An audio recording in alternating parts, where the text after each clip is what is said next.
Hello guys, നമുക്കിന്ന് മംഗലാപുരം വരെ ഒന്ന് പോയാലോ? അപ്പോൾ രാവിലെ തന്നെയുള്ള വീട്ടുമുറ്റത്തെ കാഴ്ചകളാണ് നിങ്ങൾ ഈ കാണുന്നത്.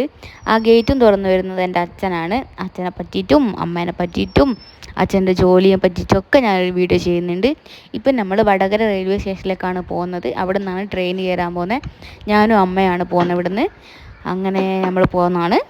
ഇതാണ് എൻ്റെ വീട്. ഇവിടുന്ന് 3 കിലോമീറ്ററേ ഉള്ളൂ വടകര റെയിൽവേ സ്റ്റേഷനിലേക്ക്. അങ്ങനെ നമ്മൾ സ്റ്റേഷനിലെത്തി. വടകര റെയിൽവേ സ്റ്റേഷൻ ആകെ മാറിപ്പോയി. അടിപൊളിയായിട്ടുണ്ട്. ഇപ്പോൾ കാണാൻ തന്നെ ഒരു എയർപോർട്ടിലൊക്കെ അങ്ങ് പോകുന്ന ഒരു ഫീലാണ് തോന്നുന്നത്. അങ്ങനെ അടിപൊളിയായിട്ടുണ്ട്. അങ്ങനെ നമ്മൾ ബൈക്കൊക്കെ പാർക്ക് ചെയ്ത് ഉള്ളിലേക്ക് കടക്കുകയാണ്. എൻ്റെ അമ്മയുടെ ഏച്ചി എന്നെ മൂത്താന്നാണ് വിളിക്കാറ്. അപ്പോൾ മൂത്തയും ഏട്ടനും ഉണ്ട് ഇവിടെ നിൽക്കുന്നത്.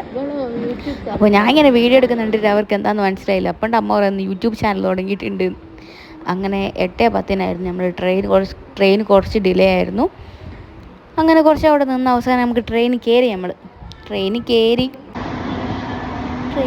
എനിക്ക് വിൻഡോ സീറ്റ് തന്നെ കിട്ടിയിട്ടുണ്ടായിരുന്നു. വിൻഡോസിൻ്റെ ഭയങ്കര ഇഷ്ടമാണ്. കാഴ്ചകളൊക്കെ കണ്ടു പോകാൻ. അങ്ങനെ ഒരു 4 മണിക്കൂറിന് ശേഷം നമ്മൾ മംഗലാപുരത്തേക്ക് എത്തിയിരിക്കുകയാണ്. മൂത്തോണ്ട് മുടി ചീകുന്ന, അമ്മേൻ്റെ കയ്യിലുണ്ട് ലിപ്സ്റ്റിക്ക്. ഇതാണ് മംഗലാപുരം റെയിൽവേ സ്റ്റേഷൻ. അപ്പോൾ നമ്മൾ അവിടെ നിന്ന് ട്രെയിൻ ഇറങ്ങി നടക്കുകയാണ്. ഒടുക്കത്തെ വെയിലായിരുന്നു. അപ്പോൾ അമ്മണ്ട് പറയുന്നത് ഒരു കുട എടുത്ത് വന്നാൽ മതിയെന്ന്. അങ്ങനെ നമ്മൾ ബസ് സ്റ്റോപ്പിലേക്ക് നടക്കുകയാണ്. ബസ് സ്റ്റോപ്പിലേക്കും ഇവിടുന്ന് കുറച്ച് നടക്കാനുണ്ടായിരുന്നു. അങ്ങനെ ഞങ്ങൾ 4 പേരും കൂടെ നടന്ന് ബസ് സ്റ്റോപ്പിലേക്ക് പോവാണ്. അവസാനം നമുക്ക് ബസ് കിട്ടി.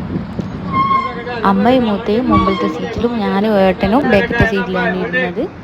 ഏട്ടൻ ഭയങ്കര കുറവാണ് വീഡിയോയിൽ വരാൻ വേണ്ടിയിട്ടായിരുന്നു. അങ്ങനെ നമ്മൾ ഹെഗ്ഡ ഹോസ്പിറ്റലിലേക്ക് എത്തി. അമ്മേൻ്റെ ഏച്ചിനെ മൂത്തനെ കാണിക്കാൻ വേണ്ടിയിട്ടാണ് നമ്മൾ ഹോസ്പിറ്റലിലേക്ക് വന്നത്.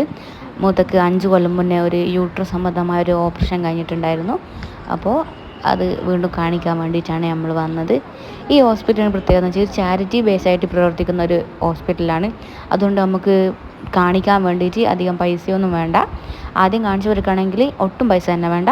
ഫസ്റ്റ് കാണിക്കുന്നവർക്ക് ഇത്ര 50 20 അങ്ങനെ പൈസ കൊടുത്തിട്ടുണ്ടെങ്കിൽ നമുക്ക് കാണിക്കാം. നല്ല ഡോക്ടേഴ്സാണ് ഉണ്ടാവുക. മരുന്നിനൊക്കെ പൈസ കുറവാണ്.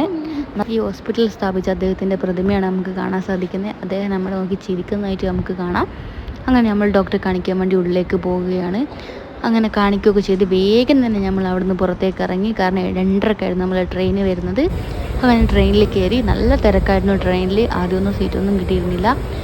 പിന്നെ മേലത്തേക്ക് സീറ്റ് കിട്ടി. പിന്നെ ആളൊക്കെ ഒഴിഞ്ഞ സമയത്ത് താഴത്തേക്ക് സീറ്റ് കിട്ടി. അപ്പോഴാണ് ഈ അച്ചാച്ചനും അമ്മൂമ്മയും കണ്ടത്. അവർ കാഴ്ചയൊക്കെ കണ്ട് ഇങ്ങനെ പോവായിരുന്നു. അവിടെ സ്നേഹവും കരുതലും ട്രെയിനിലെല്ലാവരും അവർ തന്നെ ഇങ്ങനെ നോക്കി നിൽക്കുമായിരുന്നു. ഞാനും നോക്കി നിന്നു കുറച്ച് സമയം അവരെ തന്നെ ഇങ്ങനെ. അങ്ങനെ പിന്നെ നമ്മൾ തിരിച്ച് വീട്ടിലേക്ക് എത്തുകയാണ്. അത്രയേ ഉള്ളൂ. Tata bye bye, see U.